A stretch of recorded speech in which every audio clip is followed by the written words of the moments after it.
From the studios of KPFK Pacifica Radio in Los Angeles, this is Uprising, and I'm Sonali. It's Thursday, July 30th, 2015. On the 50th anniversary of Medicare, we'll turn to Dr. Garrett Adams of Physicians for a National Health Program to explain why Medicare has been so successful and why expanding it is imperative. And per Espen Stoknes, a Norwegian psychologist, tackles the psychology of climate change. He's the author of What We Think About When We Try Not to Think About Global Warming. That's coming up after the news. Joining us now to analyze today's headlines is Chenjerai Kumanyika. He's an assistant professor of communication studies at Clemson University. Hi, Chenjerai. Hi, how are you doing? Doing well, thanks for joining us. Cincinnati officials have finally made progress in the case of an unarmed African-American man named Samuel DuBose, who was killed on July 19th by Officer Ray Tenzing. Hamilton County Prosecutor Joe Dieters released body cam video footage of the encounter yesterday and announced a murder charge against Tenzing, who is due to make his first court appearance today. Mr. Dieters did not mince words, saying the killing was, quote, totally unwarranted. He added, quote, it's an absolute tragedy. In the year 2015, that anyone would behave in this manner, it was senseless. Tenzing, who was an officer with the University of Cincinnati when the incident took place, initially asserted that he felt his life was in danger as DuBose began to drive away. The footage, which clearly undermines that claim, was withheld for days while DuBose's family demanded its release. Ahead of the release, Cincinnati city officials said that they were bracing themselves for riots. Well, Chenjerai, I know that body cams for cops have been criticized as a solution against police killings, and clearly it didn't stop this policeman from killing Mr. DuBose, but it seems to be critical in at least starting to hold the policeman accountable. What do you think? Well, I think this kind of video footage is important because it allows us to, give families the tools that they need to combat police departments who collaborate with officers to lie about police murders. What we've seen in so many cases, including Walter Scott in my home state of South Carolina, is that without this kind of footage, we're unable to get indictments, and the victims are subject to, more character damage after their death. But the conversation that's emerging in the Black Lives Matter movement leans away from putting more resources and oversight power in the hands of police departments that have proven themselves to be corrupt time and time again. And instead, what people are pushing for is comprehensive community control of the police that would involve civilian review boards with hiring, firing power, and the ability to make a wide range of transformative decisions. The GOP attacks against Planned Parenthood continue as two new videos by a right-wing organization are released. Republicans are lobbying a multi-pronged attack at the Women's Reproductive Health Organization. Florida Governor Rick Scott yesterday called for an investigation of his state's Planned Parenthood clinics. What is being targeted at the federal level is the $500 million in federal funding that the organization gets, which doesn't even fund abortion, a crucial service for women who can't afford such health care. The funding instead covers routine health screenings that are also aimed at women in underserved communities. The Washington Post this morning identified the three women that the Republican Party has pushed to the forefront of its attacks on Planned Parenthood. They are Senators Joni Ernst of Iowa and Deb Fischer of Nebraska, and Representative Diane Black of Tennessee. The vast majority of the opposition to Planned Parenthood is still vastly male and white. Meanwhile, supporters of Planned Parenthood are mobilizing their support of the organization by organizing a series of rallies. Chenjerai, how disgusting are the Republican tactics on this hot-button election-grabbing issue? I mean, the attempt to spin this edited video is really absurd and transparent. Planned Parenthood saves millions of women's lives and is a relentless advocate for women's health. I mean, 1 in 5 women in America benefit, including over 800,000 in California. You have Planned Parenthood providing birth control to more than 600,000 Californians each year. So this is what these people are rallying against.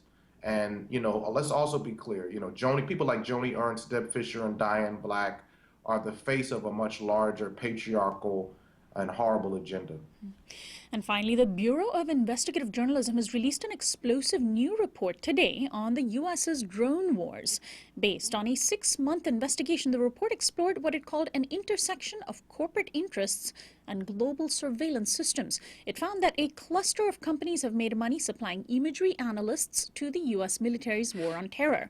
The Bureau identified 10 private contractors to which the U.S. government outsources the processing of footage obtained from surveillance drones deployed around the world. One source told reporters, "When you mess up, people die." The report was released at the same time as Afghan officials announced that U.S. drones had killed 20 suspected members of the Islamic State in Nangarhar province, and Yemen declared that U.S. drone strikes killed 5 suspected al-Qaeda militants on its soil. Chenjerai, it shouldn't surprise us that the U.S. military is outsourcing war to private companies, right? There's a long history of this going back to the Blackwater controversy during the Iraq War. That's correct. In 2007, Blackwater killed 14 employees of a Blackwater company killed 14 civilians. And, until recently, killings like that were protected by the Coalition Provisional Authority Order number 17. So when we look at this, just the scale of this use of contractors, approximately 1 in 10 people involved in this effort to process this drone data and things like this, we have to ask who's really making decisions about who's surveilled and who's considered a target. The Pentagon is telling us that they're somehow increasing efficiency. It just seems difficult to believe that government is going to be able to keep track of all these ISR decisions and really maintain any kind of democratic control. Chenjerai, I want to thank you as always for joining us. We'll talk to you again next week. Thank you. Chenjerai Kumanyika is an assistant professor of communication studies at Clemson University, and he is our daily newsflash guest expert on Thursdays. This is Uprising. We'll be right back after this break.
While the recent Supreme Court ruling on the Affordable Care Act found that a majority of Americans now support President Obama's signature health plan, even bigger majorities support the government-run plans of Medicare and Medicaid, which turn 50 years old today. A new Kaiser poll on the two programs found that more than 2/3 of all Americans support the government-funded health programs. Medicare, which provides health care for all U.S. citizens aged 65 or older, is more popular than Medicaid, which covers health care for poor mothers, children, and the disabled.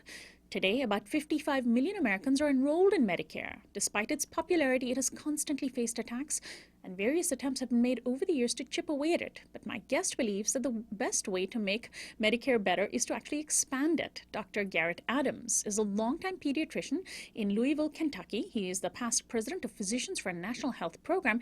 He just wrote an essay on Medicare entitled Celebrate Medicare's 50th Birthday by Expanding It to All. Welcome to Uprising, Dr. Garrett Adams. Thank you, Sonali. Thanks for joining us. Thank you so much. Can you give us a brief history lesson? How exactly did American seniors get health care before Lyndon B. Johnson signed Medicare into law exactly 50 years ago today? I mean, once they were 65 and retired, back then they didn't exactly have much income unless they were super wealthy or had a lot of savings, right? Well, only 56% of Americans older than 65 were insured on July 30, 1965. So half of them were not insured. Many were in poverty. Medical and hospital care provided to seniors was often given as a charity. Americans generally suffered poor health, and health care disparities were the norm, especially in the South, where hospitals remained segregated. After Medicare was enacted, hospitalizations and physician visits increased.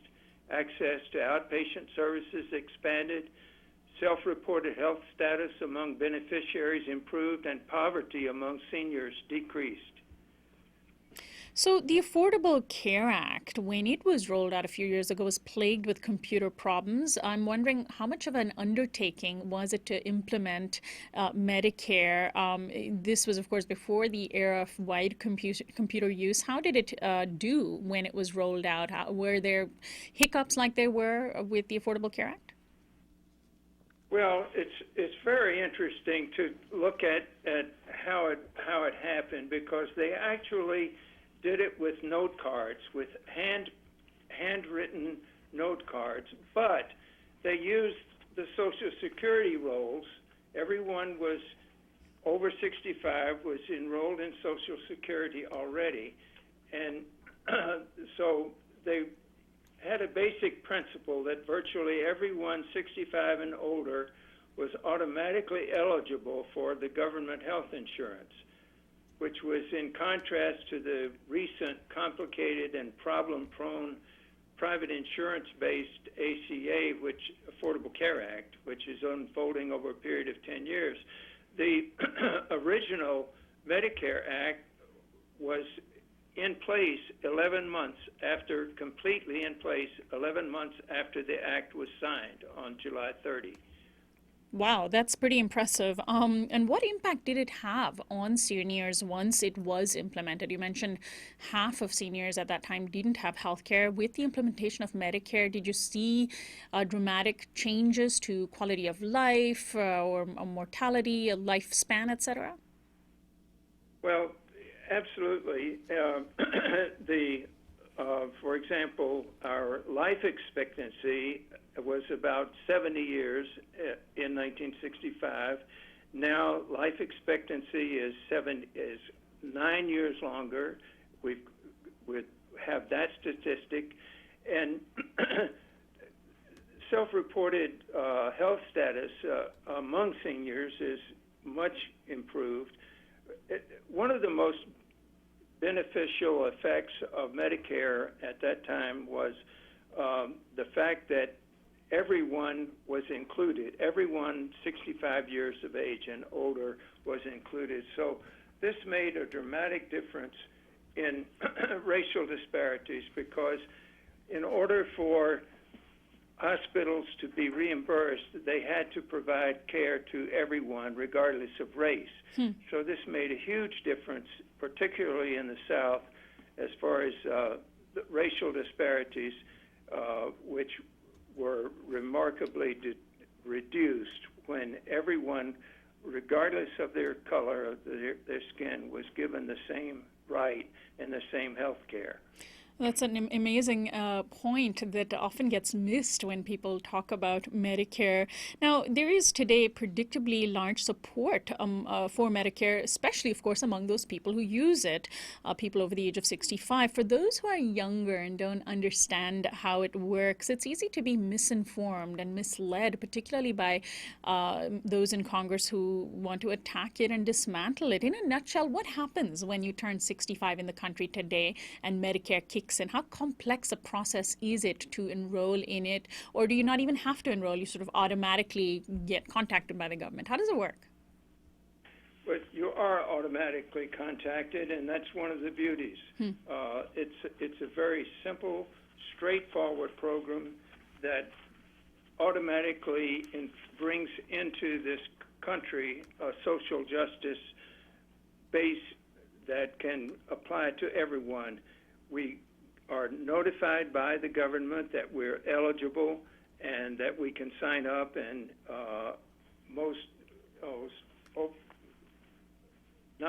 well over 98% of Americans accept that offer and that opportunity to enroll and participate. Now, the New York Times reported that this week, as Medicare and Medicaid turn 50, use of private health plans surges.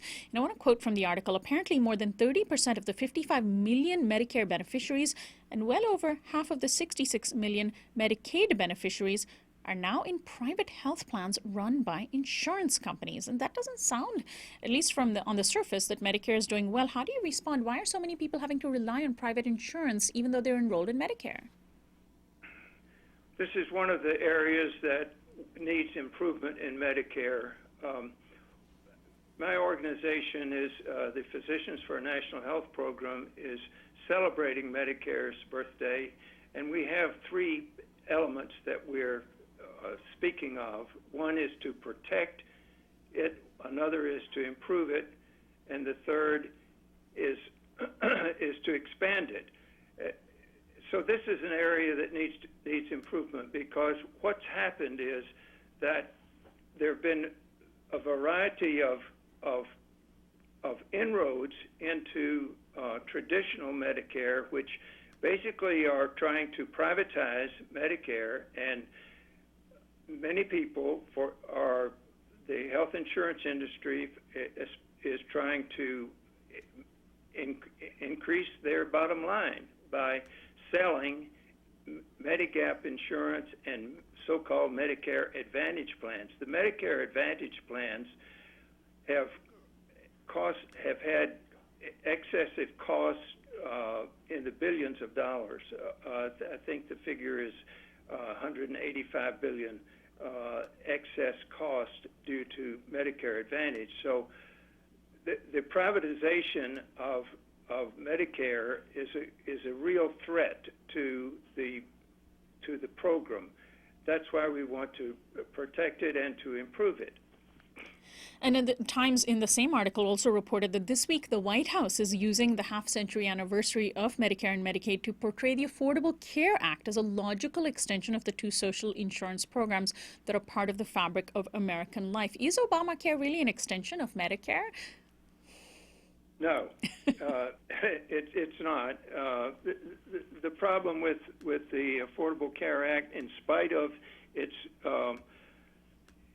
efforts as a national program for our health care, and we're grateful for that, and there are positive elements in the Affordable Care Act, but it entrenches the insurance industry and in the healthcare system in this country. The private health insurance industry is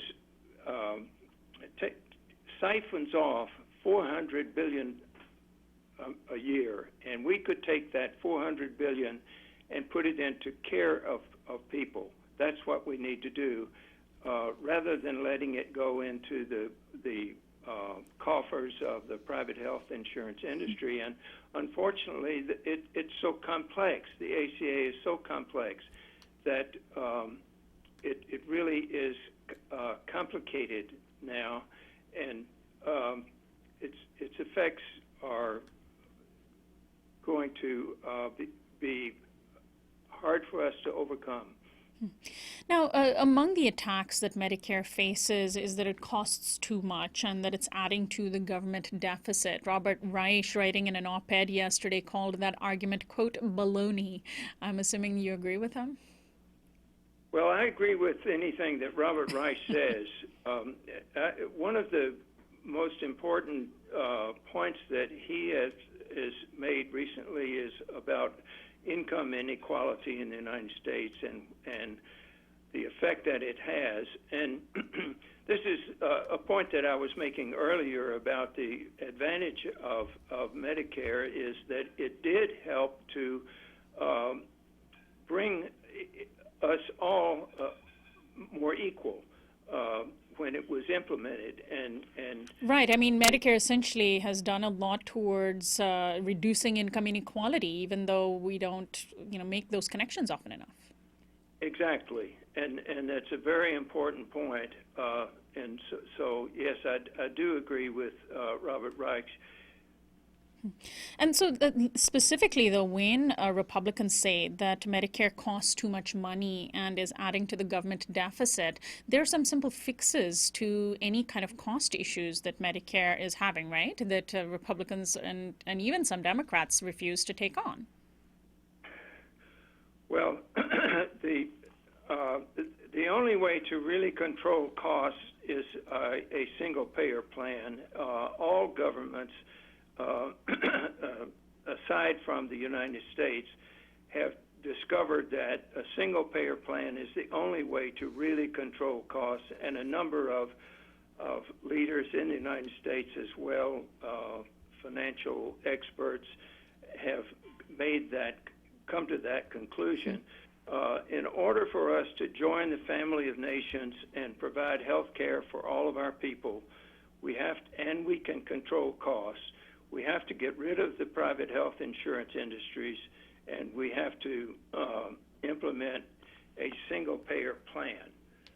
And so that's the heart of your argument, that protecting Medicare essentially means expanding it to everybody. So you're saying expanding it to everybody would actually make the cost overruns of Medicare would actually protect it. And is that because if you do expand it to everybody, you include a pool of people that is likely, that doesn't fall sick as often, and so would have fewer costs associated with those patients? That's right. One large risk pool, and the administrative costs would drop from traditional Medicare has less than 2% administrative costs compared to the private insurance companies, which are at 12 to 14%. And with the market overhead, they run 20 to 30% more. So that's where a lot of the cost goes. And if we could recoup that amount, which is anywhere from $400 to $500 billion, it's enough to provide health care for everyone without premiums, without copays, without deductibles, and 95% of Americans would have more money in their pocket, plus they would have complete health coverage for all comprehensive health needs, as well as having less expense and much simplified way of delivering the care. So as Medicare is currently set up, there is another area in which it could have at least a piecemeal improvement. It should be allowed to use its massive bargaining power, because of course it has millions of people enrolled in it, to negotiate lower prices from pharmaceutical companies, right? But the Medicare program isn't allowed to do that because essentially Obama sold it out through the Affordable Care Act and assured insurance companies that Medicare wouldn't be allowed to use its bargaining power, its clout, to leverage for lower prices. This is a problem. It is a problem, and it's part of the difficulties that we have in our government. This goes back to 2003 when the Medicare Modernization Act was passed in the Congress, and the Congress was kept in session up until some 3 o'clock in the morning to pass the Part D, which of the Medicare Act, and in that Part D, there was a specific prohibition to Medicare to negotiate for pharmaceutical prices. The pharmaceutical prices in this country are 40 to 50% higher than European prices or other developed nations, and they're going higher and higher. The pharmaceutical companies are the most profitable corporate organizations in this country relative to the comparable, I would say, to the oil industry. And the prices are going up higher and higher, Sonali.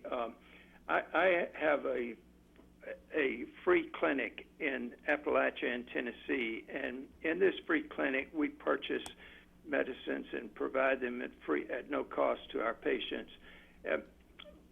Just this past September, one of our commonly used antibiotics went from $70 in bulk to $700. Another drug, which was an oral hypoglycemic agent for individuals with diabetes, went from $13 to $318. These are unconscionable increases in cost of pharmaceuticals, and we have no real way to combat it or to control it. Now, let's talk about what unfortunately is the reality in Congress on the issue of Medicare. So many attacks over the years, actually from both parties, harsher attacks from Republicans. Of course, Representative Paul Ryan thinks we should simply transform Medicare into a program that gives people vouchers that they can cash in anywhere they want to buy care.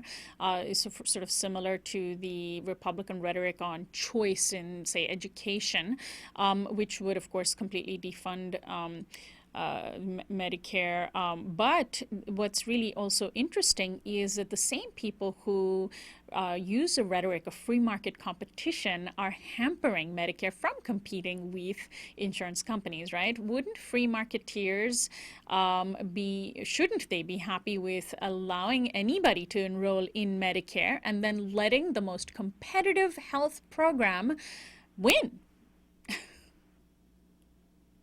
Well, that leaves out the poor, and that's the problem that we have in this country, because. Well, Medicare would enroll if Medicare was available to everybody. The poor could enroll without paying anything, and then Medicare would have probably a much bigger pool of people than even private companies, right? And we would spread the risk. Right. Throughout the country, which is the basic nature of insurance.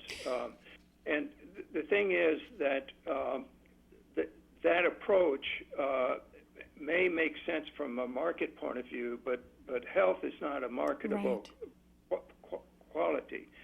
And tell us very briefly, we just have a minute left, the H.R. 676, the Expanded and Improved Medicare for All Act. There's a rally being held in D.C. today, attended by Bernie Sanders and John Conyers. What would H.R. 676 do? How important is it? Well,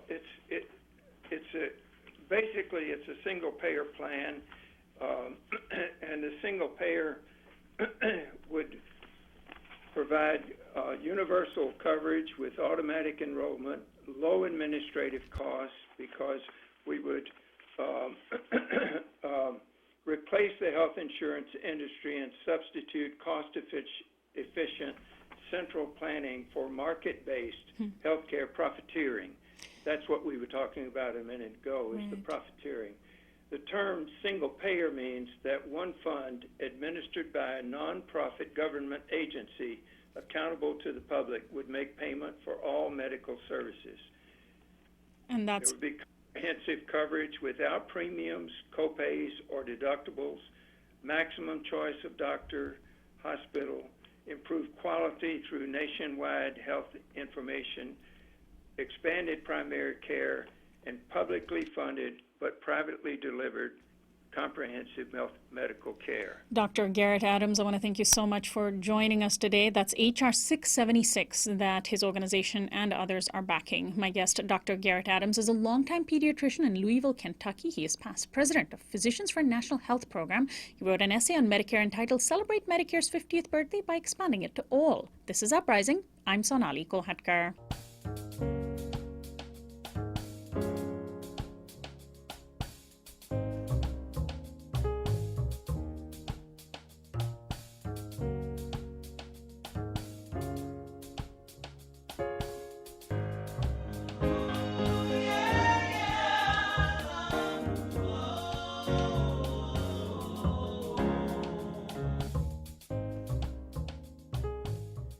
Welcome back to Uprising. I'm Sonali Kolhatkar. The warming of our planet is unarguably the greatest existential threat facing the human species, and for that matter, most other species.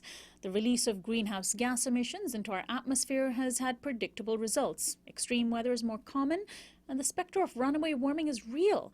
Each week, a new study warning of the catastrophic impacts of climate change haunts us. But strangely, public opinion about the reality of climate change is quite out of step with the overwhelming evidence. In fact, it almost appears as though the more evidence there is, the more denial there is. My guest is Espen Stoknes. He is a psychologist specializing in climate and environmental strategies, economic psychology, and energy systems. He is the author of the book, What We Think About Global Warming, What We Think About When We Try Not to Think About Global Warming, Toward a New Psychology of Climate Action.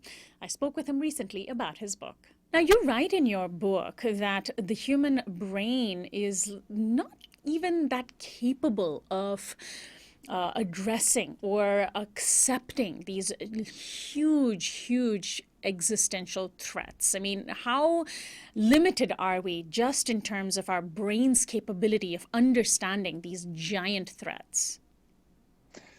It really depends on how we use our brain, because our brain is a fantastic, amazing organ and has its surprising ways.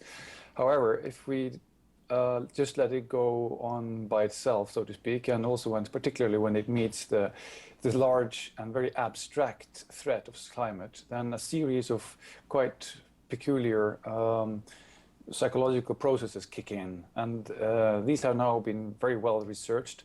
There is 200, 300, 400 articles out there, and what I've done in my book is to condense all this social, psychological, social anthropological research into 5 main defenses, so to speak, that are operating in us to keep the climate threat and the climate science at bay. And so can you take us through these? What are the reactions that go through someone's mind? And this is, somebody who may not have personally felt touched by this issue, because as you point out in your book, when there is what you call personified risk, then there's a different response.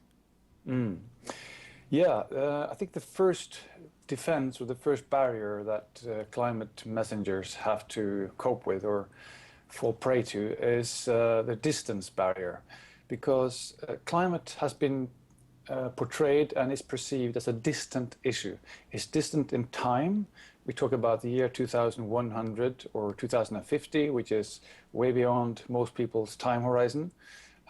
We also have heard a lot about melting Arctic ice, drowning polar bears. There are cyclones in the Pacific and floods in Bangladesh, but it's always somewhere else, and it's far from me. And then thirdly, it's its victims, so to speak, are people that I don't know. They live in these faraway places. I don't know anybody who knows them.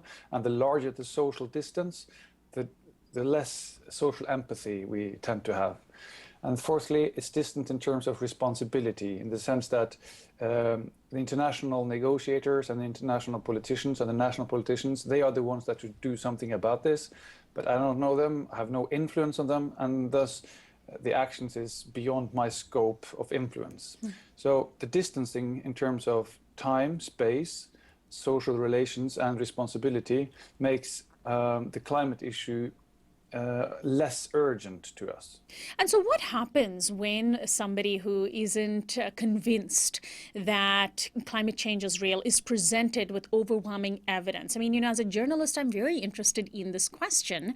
Whenever there are new studies that point to how our species, various species, animal species are disappearing faster than ever, they're predicted to, the forests are dying, and so many pieces of evidence. Our glaciers are literally melting, and the hope is that, well, if only we present enough evidence, at some point there'll be a tipping point and people will accept that this is real.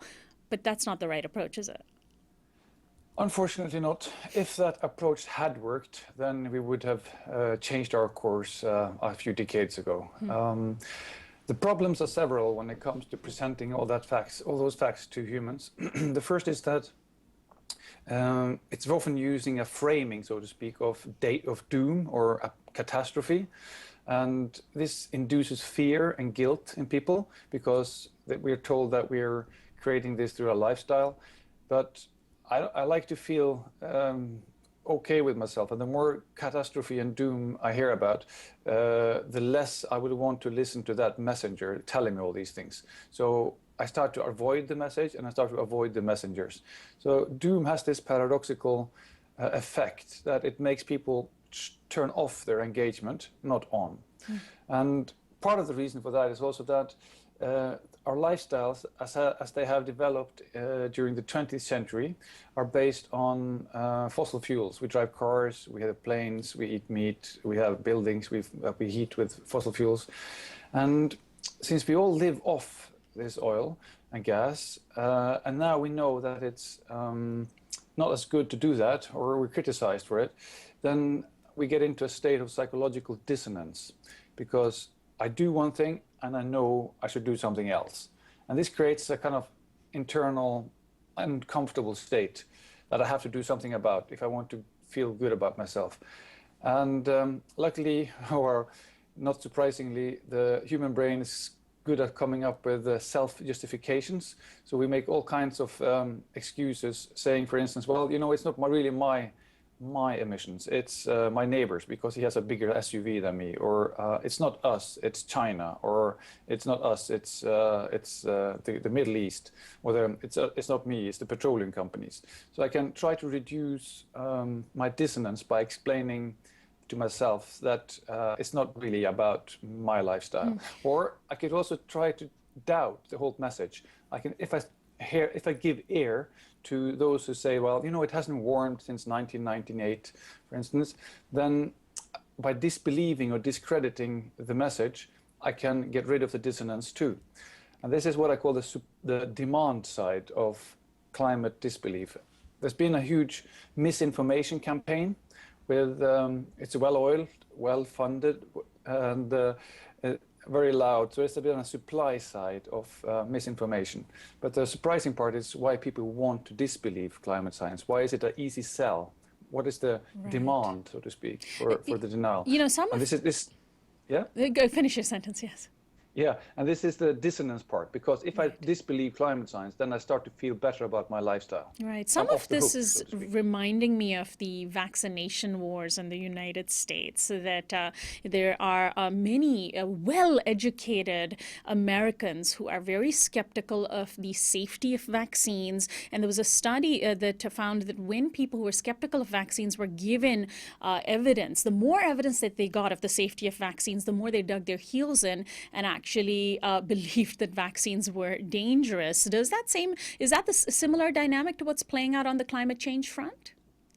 You're right on the spot there. We see the exact same patterns when it comes to applying what we call our self-values or identity to these facts. The trouble with climate science is that it says we need to regulate carbon emissions, and the best way to do this is to tax them. But if my ideological self, my values, say that the market should be as free as possible, and the government should do as little as possible, and taxes is really a way of stealing, then since I don't like the climate policy solutions, I will use my values and to guide me how to undermine or reinterpret the facts of climate science. So since I don't like the solutions, I'll kill the science instead. And this is what we call motivated reasoning. So we've seen that, for instance, in the case of climate science, if you hold conservative values, you tend to get it wrong. The more science intelligence you have, the more you use your knowledge and interpretive powers to explain away the science. While if you're a liberal, the more science and knowledge you have, the more right you get it. Interesting. So staying on the vaccination issue for a second, there was a Canadian mother of 7 who was very skeptical of vaccinations. But when her 7 children developed whooping cough, for which there is a vaccine, she changed her tune. The Washington Post reported this, and she's really come round on the importance of vaccines. And is that similar to what happens when we see, for example, American farmers whose livelihoods are directly impacted by climate change? They have seen, weather patterns changing personally over the years that directly impact their livelihoods. And now we're seeing, for example, in Republican states, there's growing awareness and acceptance of the reality of climate change because of people taking, realizing that they are personally impacted. You're right there as well, because if you personally experience climate change, that breaks down a lot of the barriers. First of all, the distance barrier that I was talking about. Suddenly, it's not something abstract far into the future. It's here and now, and it's impacting me, not just other people I heard about. So that might really help. But sometimes even that doesn't help. Sometimes having a superstorm like Sandy hit through New York, or the Katarina and drought, still humans have this amazing capacity to both know something and then live as if you do not know something at the same time.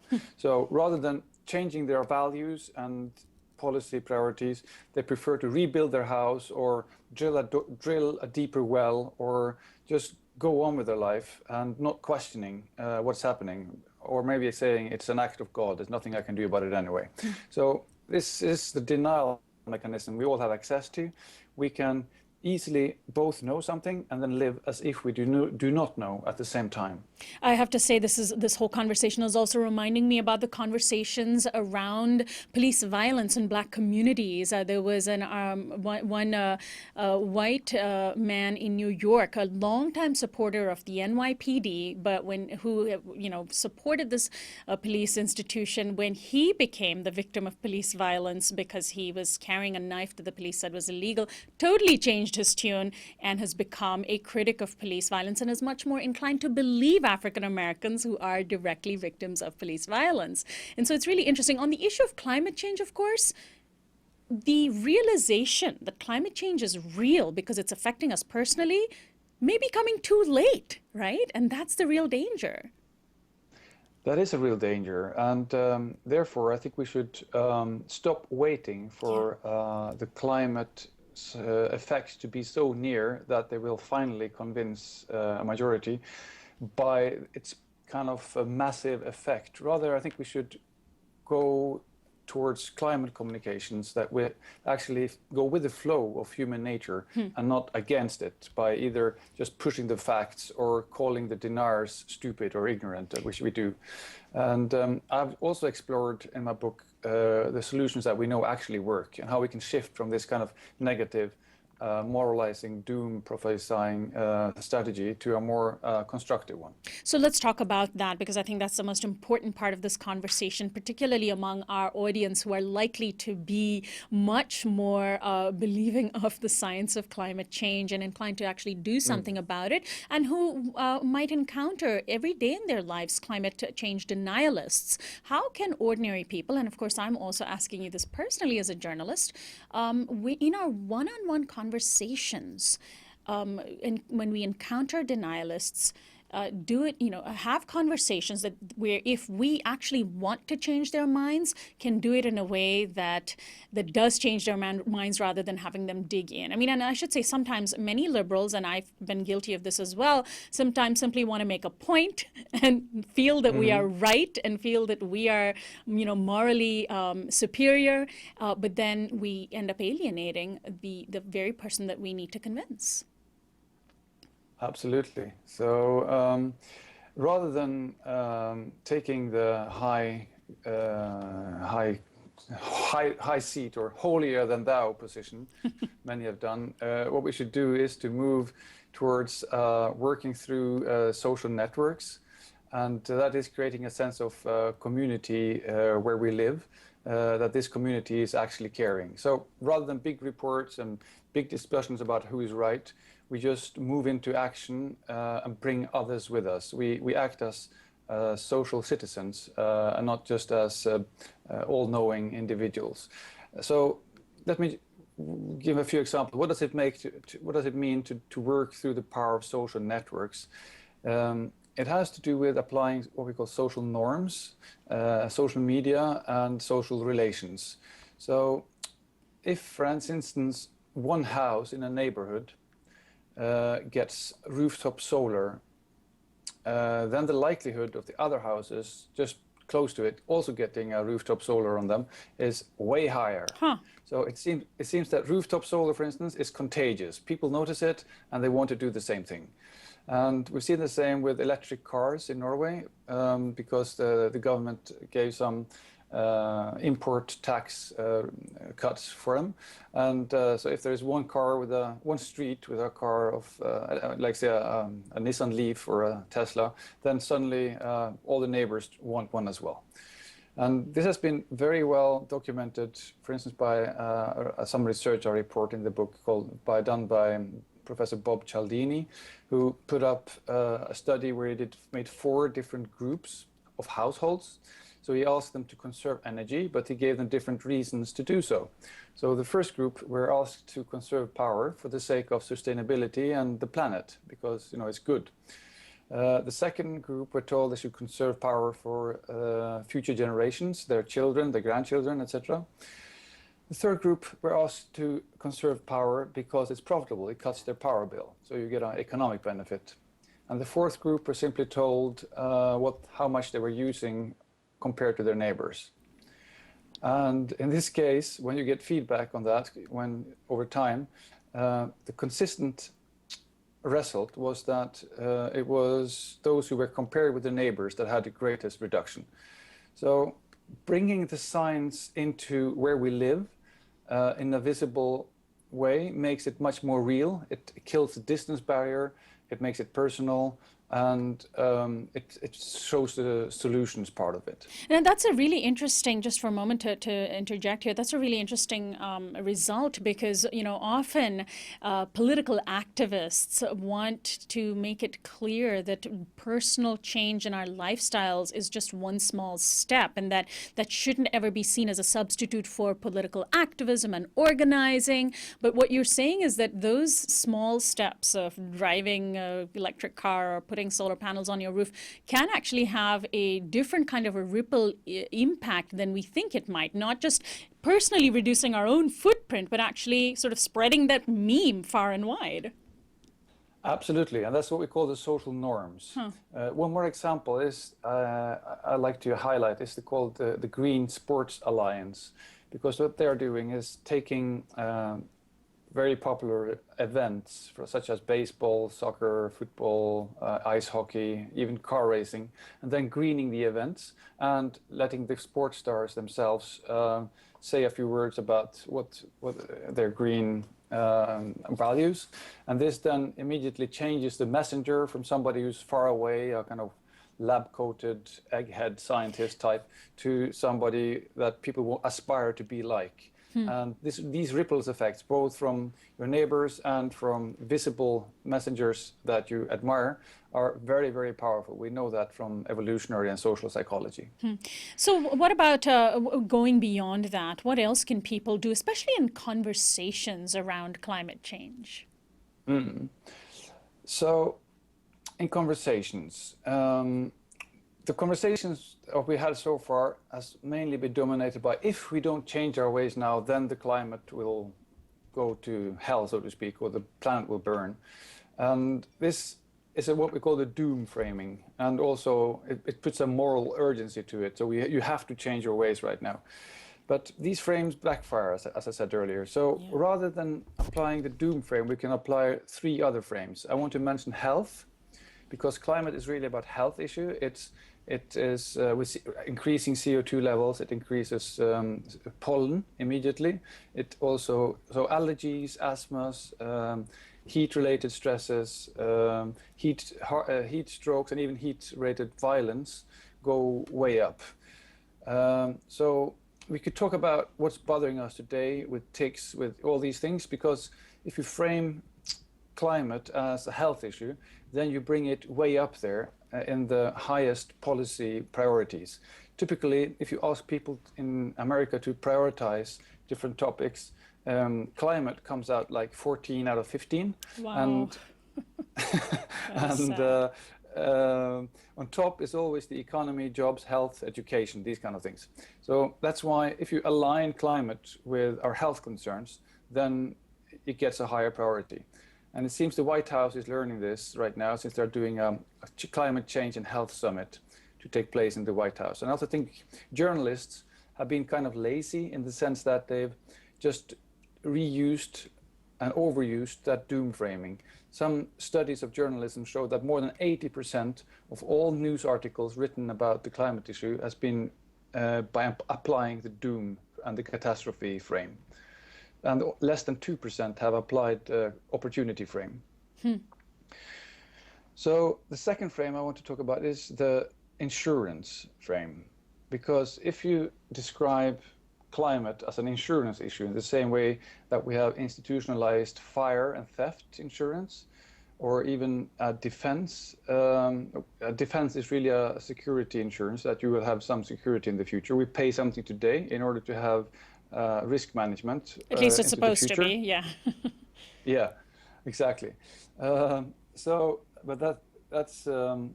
if we could do the same thing with climate, it's just kind of plain common sense. It's prudent. It's reasonable to pay a little bit of our incomes in terms of a climate insurance, in the same way that we pay up to 3% for fire and theft insurance. And this is a very bipartisan approach, because this has to do with just handling risk management. And does doing that sort of normalize the fact that we are in a changing climate? It does, and it also helps us institutionalize it. So it's not something that you have to remember each day. Like you don't have to remember, you don't think too much each day about the fire issue, do you? So it just becomes a part of our political and societal structure that we do set aside a little bit to mitigate and adapt to the rising changes. So talking about climate change in terms of adaptation and transitioning to a different kind of economy is a sort of a more hopeful frame within which to talk about it? Absolutely. And now you're bringing into the third framing. The first was health, the second is insurance, and the third is opportunities. Because the transition of our energy system is really full of boundless opportunities. There will be thousands of $billions invested in the energy system over the coming decades. And these opportunities in distributed generation, the smart grids, particularly solar and wind, of course, will inevitably transform the energy structure of our economy. To American business, it's really a question of, do you want to be upfront of this wave of innovation, or do you want to be kind of pulled through it and lose out like Kodak and maybe the horse carriage producers were by the technological innovation that's coming? So we see a huge wave of energy innovation coming, and the question is, what should be our position, our role in this? So finally, Per Espen, in your book, what we think about when we try not to think about global warming toward a new psychology of climate action, I think it's important for us to talk about the fact that it does get so overwhelming sometimes for those who have accepted that this is a real thing and a real phenomenon that is jeopardizing the future of the species, of the human species, that there can be a debilitating type of depression around the calamity of climate change that can really, make people sort of spiral. I mean, I struggle with it a lot. I find myself late at night thinking about it, particularly for people who have kids. How important is it for us to address that? You're a psychologist, so I thought it would be important also to ask you about depression around climate change. Yeah.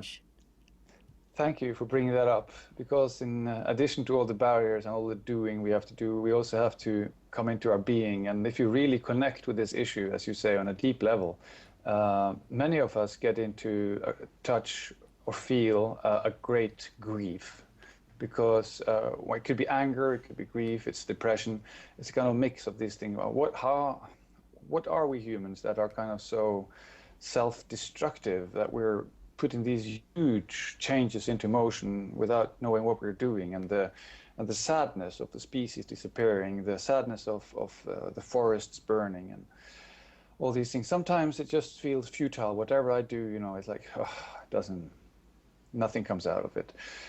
And I think first, the more sensitive we are, the more in touch we really get with this great grief, and it really flows through our bodies.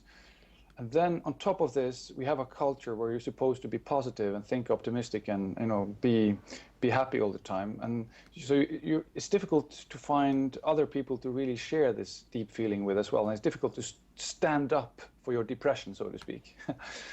And but this is something I think we have to do, because if we really let ourselves dwell in this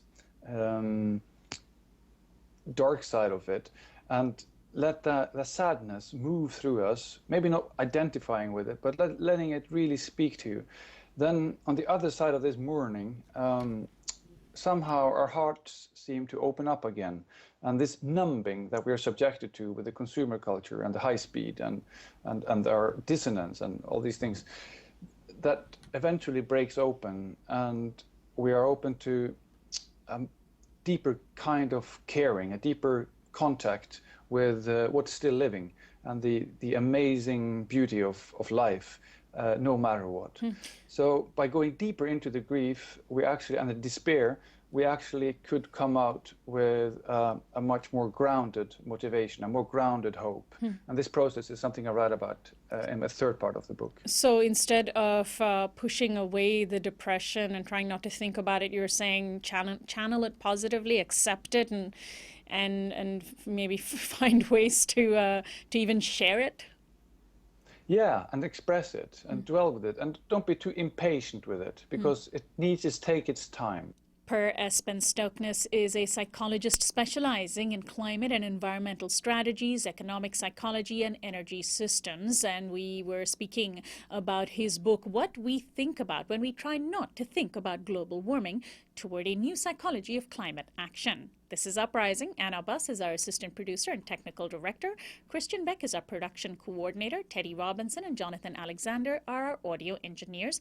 Annie Mendoza is our social media coordinator. Subscribe to our YouTube channel at youtube.com/Uprising with Sonali. Our website is uprisingwithsonali.com. Our theme music is by Quetzal. I'm Sonali Kolhatkar, host and executive producer of Uprising. I'll see you next time.